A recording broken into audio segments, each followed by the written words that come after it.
Hi, I'm George from MovieWeb. How are you both? Hey, good, thanks. Very well, thank you. Chris and Paul. Right. Great to be here, guys. Paul, I want to start asking you a question about this character, the Murderbot character. Yeah. To me, one of the things that immediately grabs me early on is that he evokes sort of the way that non-human characters become so human and relatable, like in great sci-fi, like Spock, for example. And I'd like to hear you talk a little bit about that, like, and the crafting of that, and also just like the adapting of that. He's funny. He's more like us, though, in a lot of ways than often human characters are, and that's such a powerful thing to be working with. Yeah, I mean, sort of consciousness is phenomenological. Nobody can still nobody can put their finger on what it actually is that might make a human.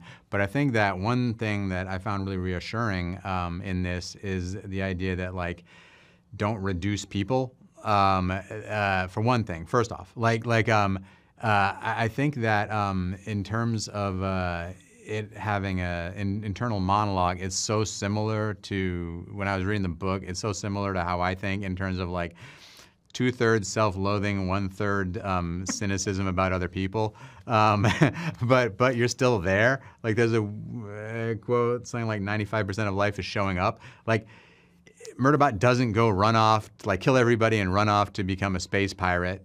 You know, that's cool in a certain type of show. But actually, it tries to watch its shows, tries not to, but annoyingly, it has to save these people from time to time because they're so unaware of all the dangers around them.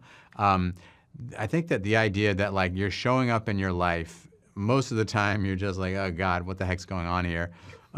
Leave me alone. And then as part of the time, you're actually functioning. You're there for other people. And some compendium of that makes life meaningful. That's well said. I didn't actually think about some of that, but he does choose the kind of normal, challenging, but also regular path. Yeah. Chris, I want to ask about, you worked on Rogue One. You have a lot of experience across genre, but that's another sci-fi thing. Andor is out now. There will be some crossover of them existing at the same time. I'm kind of curious if you have thoughts about it or the direction it all went in, having had some of the writing on Rogue One. Well, so I haven't had really anything to do with Andor, and if I can be honest with you, I haven't watched it, and it's not out of any distaste for it. It's just like, I haven't watched anything, man. So I'm kind of keen to see it. I don't have comments on it because I haven't seen it yet. Fair enough. Except that Diego Luna is a fantastic actor.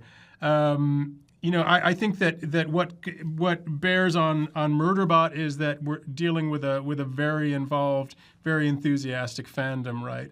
And so just like with Star Wars, you want to make sure that it has the right tone and the right feeling. The tone of Murderbot is inherently more comedic than Star Wars, although Star Wars can be funny too. But at the same time, Murderbot isn't comedy, and so, like, I spend a lot more time than you would think lurking on the subreddit for Murderbot. I'm not sure the fans know that, but just to kind of take the temperature of things, and so that, like, they should know that a lot of what we have in mind is getting it right as ourselves as fans of the books. That's awesome. Well, I'm sure they're happy to hear that, and they'll be looking for you on the Reddit subreddits. Chris is going to go on and post that he's happy to hear that. Thank you both so much. Thank you. I got to wrap. Good luck and congratulations. Oh man, Cheers. thanks a lot. Thank you.